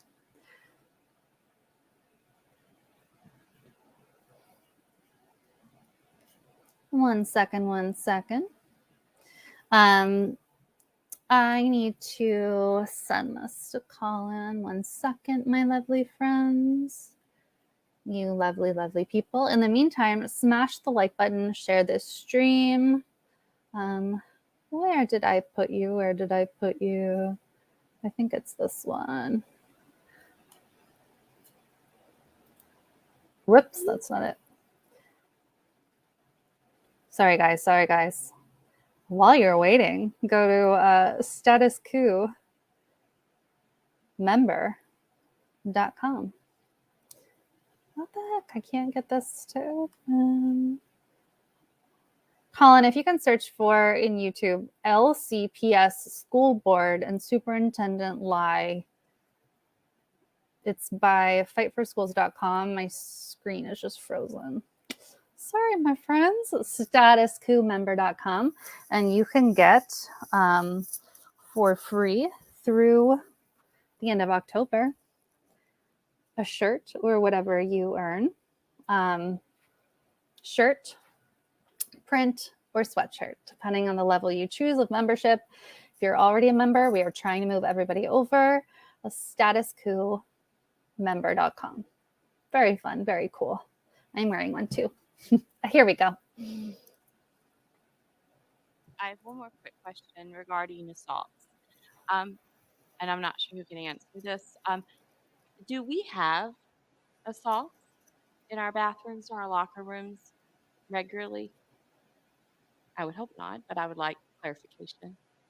to my knowledge, we don't have any records of assaults occurring in our restroom.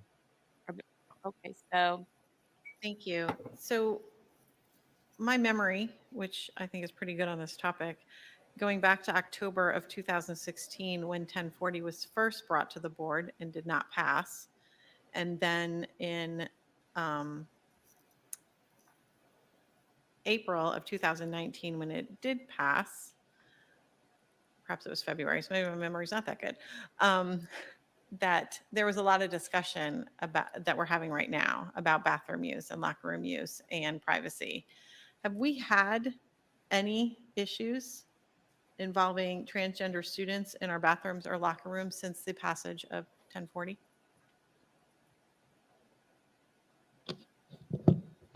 Ms. Sheridan, we have not had any issues to my knowledge. Thank you very much. Ms. Sheridan, could I add to that response? Sure. So the issue of assaults taking place or transgender students assaulting other students in the restroom, Time magazine in 2016 called that a red herring, that the data was simply not playing out, that transgender students were more likely to assault cisgender students in restrooms than were other students.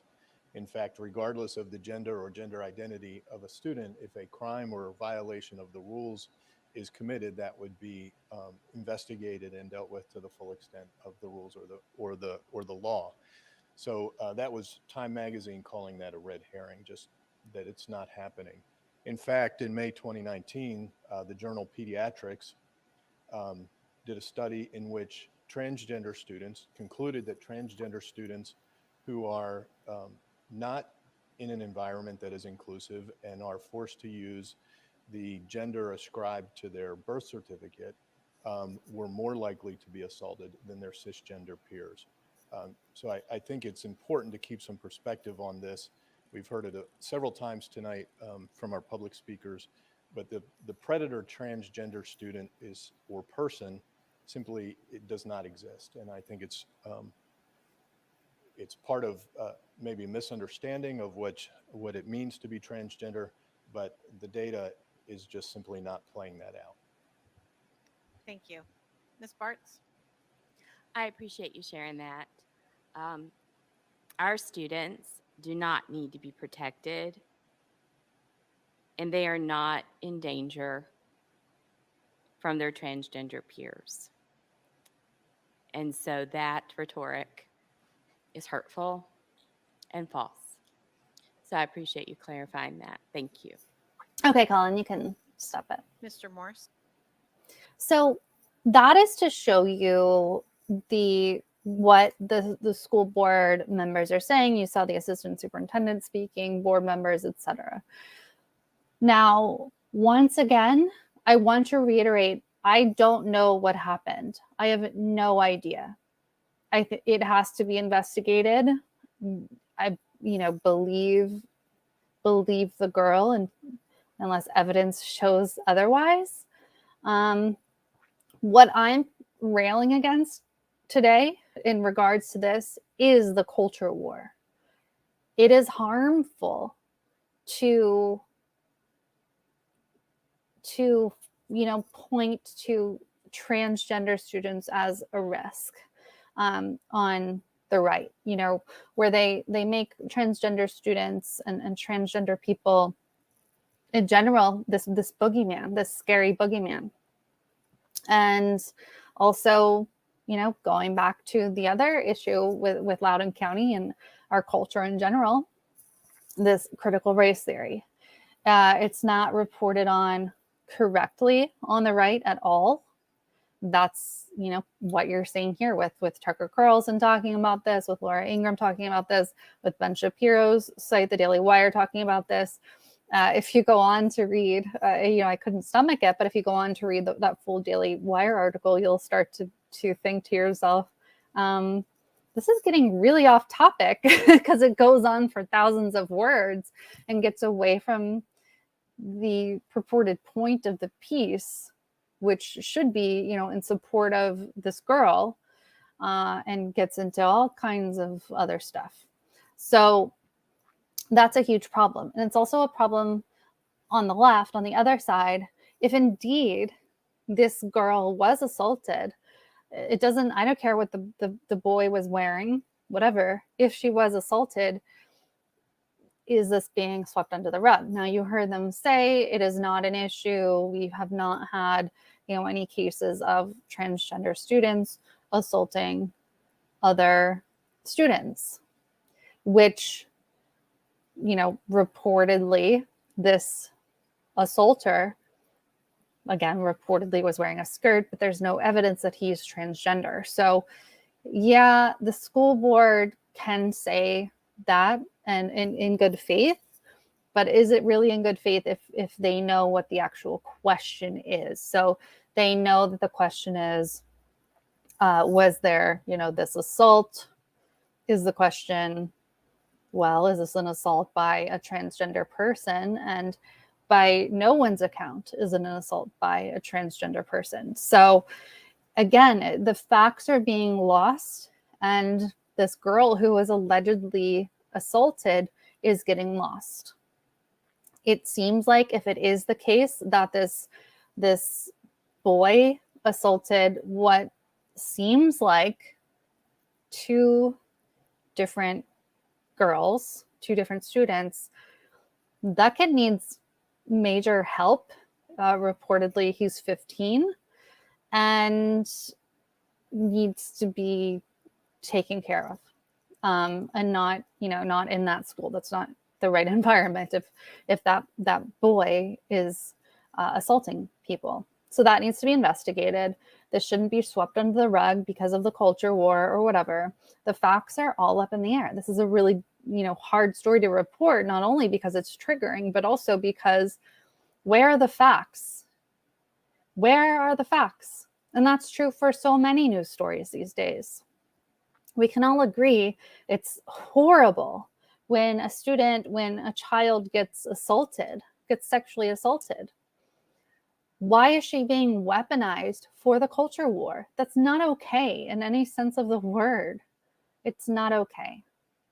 And I hope that, if she was assaulted, which I believe her, I hope that she's getting the help she needs and that she's not just fodder for, right versus left. It's a really sad, horrible story. I do wish journalists, news outlets with more resources and more, people working at once would look into this. I wish we didn't have to only look at the daily. I keep forgetting what it is called, even, because it's the Daily Wire. The Daily Wire shouldn't be, the go-to investigative outlet for what's happening right now at all. It's not reputable. It's a total propaganda site. And yet, where's the info? Where's the digging? We all have to be less focused on, our side and more focused on being consistent with our values, more consistent with what we believe. And obviously what we believe as progressives is that we care about people no matter what. That we care about this girl. We care if this is being swept under the rug. I don't know. I don't know because the facts aren't there.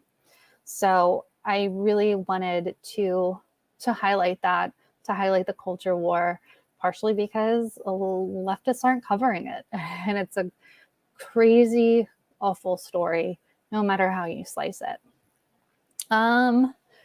My folks, smash the like button, smash it, smash it. There are two more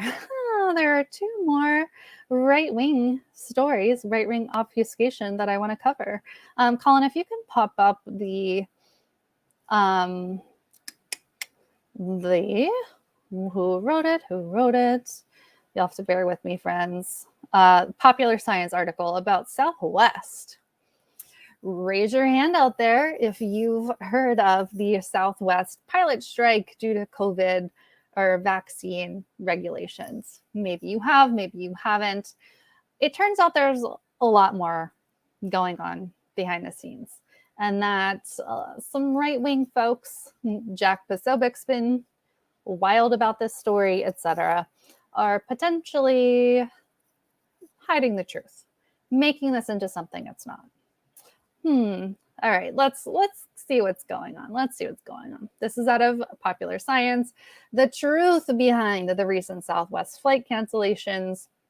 The airline's pilots are pushing back against rumors that they are protesting vaccine mandates. More than 2,000 Southwest flights have been canceled over the past few days, which obviously that's a lot. Like, people want to know why, of course. Frustrating customers and sparking theories on social media.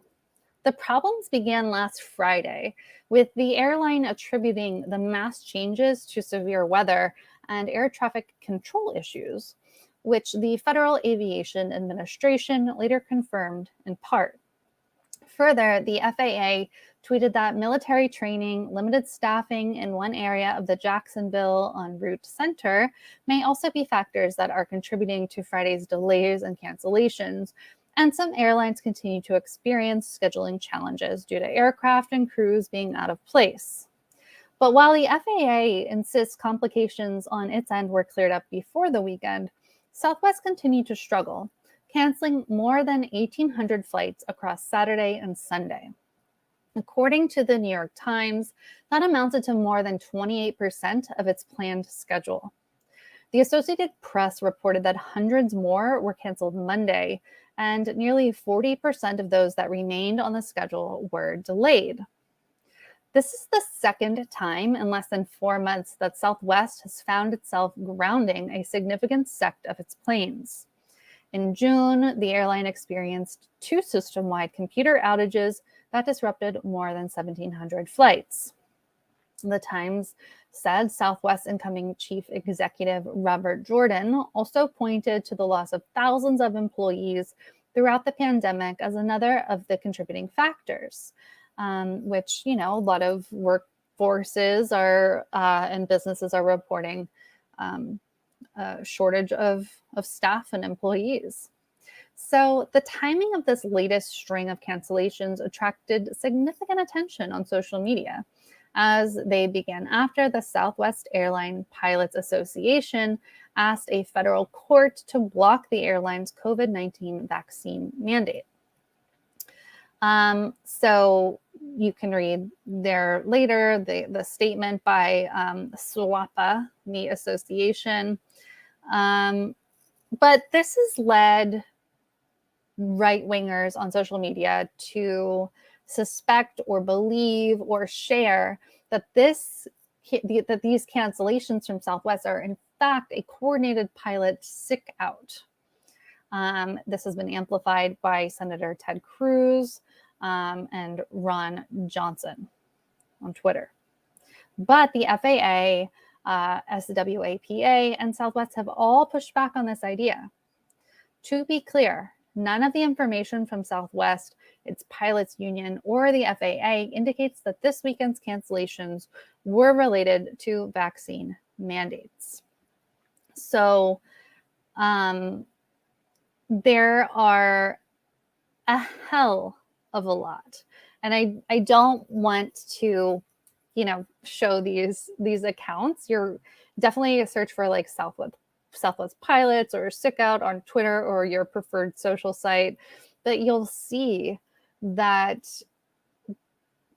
again, folks, the usual suspects like Jack Posobiec and you saw Ted Cruz are stating that this is a sick out, that the pilots are saying that they, won't come in or whatever, won't fly because of the vaccine mandates. It's just not, there's no evidence for it at this point. And so reporting that is not a good thing. Why would you report something that's not verified? Well, it's for propaganda. It's to get it to kind of catch on that, oh, we can fight back against these vaccine mandates. And you probably saw the viral, if you're, again, heavily online like so many of us are, that there was this like flu tag going around, this flu hashtag that was going around, very popular on Twitter a few days ago. And what this flu hashtag was talking about, oh, we're all going to call in and say that we have the flu so we don't go to work and then there's going to be a worker shortage. Well, I guess that's one way to get right-wingers to do a worker strike, right? To do a general strike is to connect it with COVID. But in reality, these are just people who are falling for the games online and who are following the hashtags of their favorite right-wing influencers and so-called journalists. But the reality is there's no evidence that pilots are calling out en masse.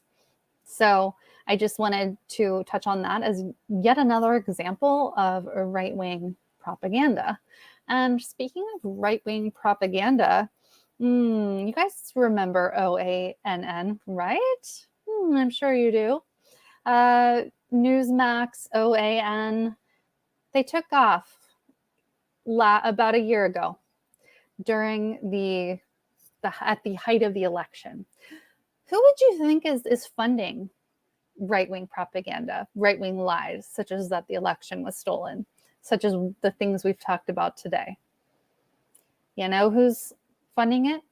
A lot of it? AT&T. Yep, AT&T. So this story is out of Reuters, and it's a special report that they did that's since made, John Oliver's show and, on and on. But it's important and wild. So this is Reuters, how AT&T helped build far-right One America News.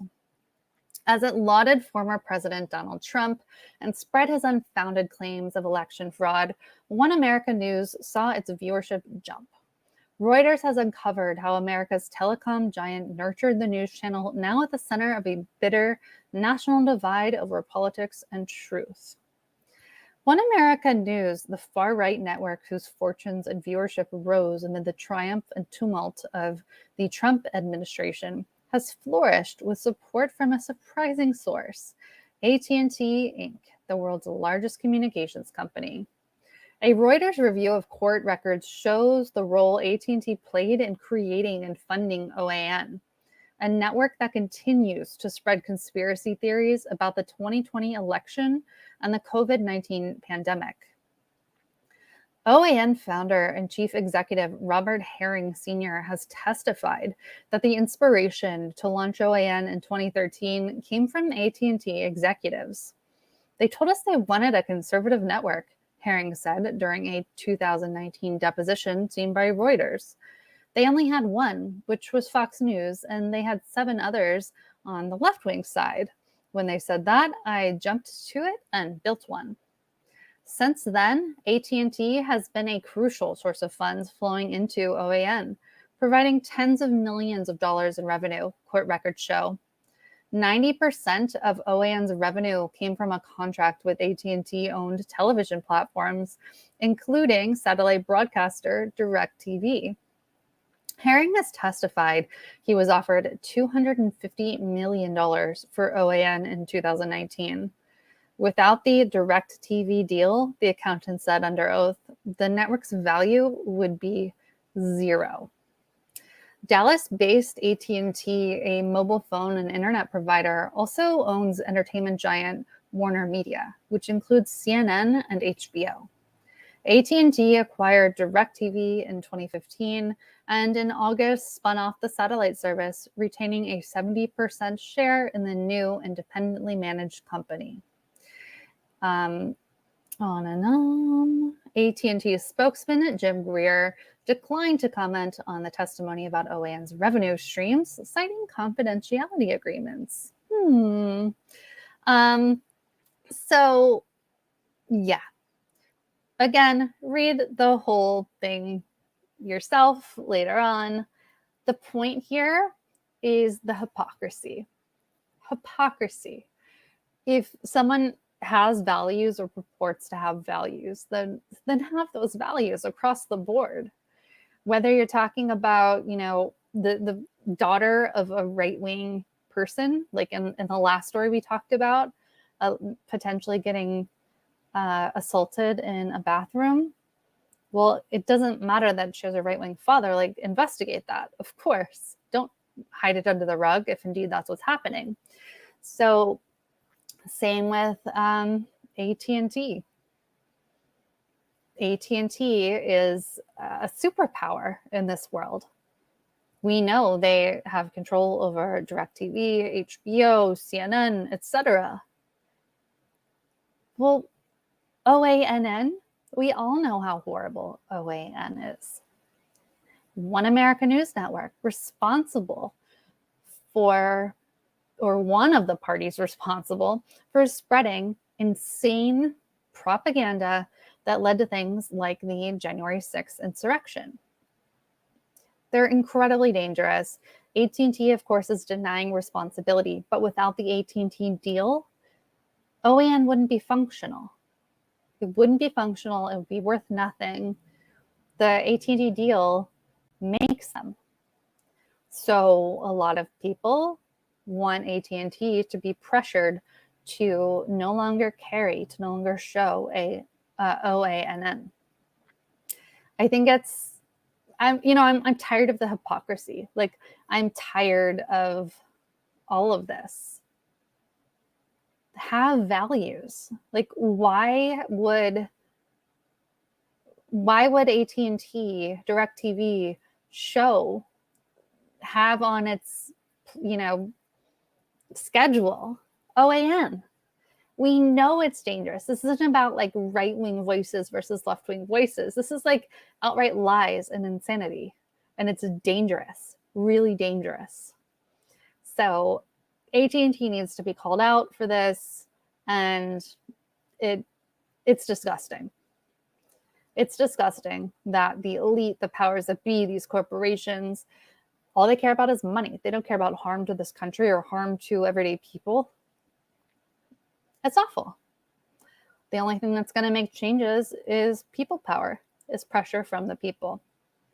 So anyway, I have some more stories, but I'll save them for later on. We're being massively suppressed, massively hidden by YouTube, of course, other platforms, but that's all right. We're going to keep going. I thank you all for watching. For those who watched in the very beginning, you got to see my new kitty cat, Leia, very cute. There she is. Thank you, Colin. So thanks for all the shout outs for her. Do remember, if you're already a member of Status Coup, we are moving to a new platform. We urge you to switch over, StatusCoupMember.com. If you are a new member, we can't afford to do this for existing members, unfortunately. But if you're a new member, or if you sponsor a membership for a new member, you'll get a free Status Coup shirt or print or sweatshirt, depending on the level that you choose. And you get to choose your size, your colors, everything. You can check out the options at statuscoup.tmail.com, our new sustainable merch shop. Very excited about it. Love you all. I hope to be back tomorrow, taking it day by day right now due to family issues. But the plan is right now to go live around 4:30 and have Ron Placone on as a special guest. So definitely check us out. Follow my social media, Status Coup social media, to know all the details. And hopefully we'll have the great Ron Placone on tomorrow. All right. Love you all. Thanks for sticking with me. I apologize if I was all over the place. Again, family matters have been taking my mind and my emotions and concentration, but everything's going to be okay. And you guys are amazing. All right. I'll see you later. Bye-bye.